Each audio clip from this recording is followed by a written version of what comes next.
truth is, we can't be friends if you can't fight for my freedom. My name's David Evans, professor of history and author of a new book called Damned Whiteness that explores how white allies failed the Black freedom movement. Let's talk about friendship. You'll find a lot of talk about friendship and diversity programs at predominantly white institutions. And by now, most of us are familiar with Christian racial reconciliation programs and self-proclaimed allies who preface everything they say with, I have a black friend.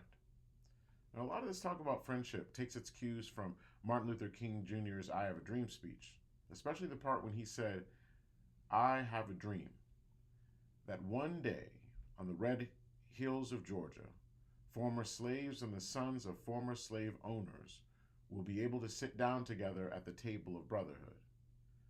But rather than focus on the rocky road that we will have to march to get to that one day, many allies too quickly jump to sitting down together at the table. And they preach unity and extend invitations to come together rather than doing the hard work of building economic equality and advancing legal protections that might make sitting together at the table a possibility because the fight for freedom resulted in a transformed society. In King's Day, for instance, there was a white farm in Georgia that invited black farmers to eat with them at the table of friendship.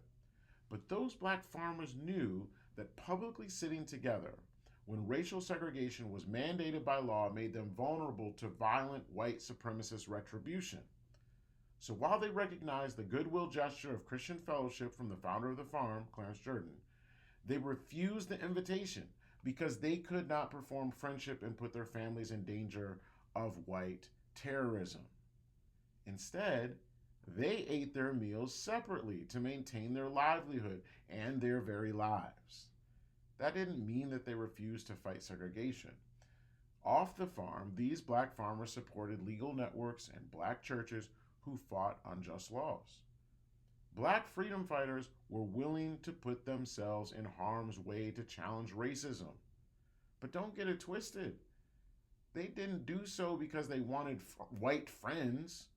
They did it because they wanted freedom from racial restrictions and freedom to determine their own destiny.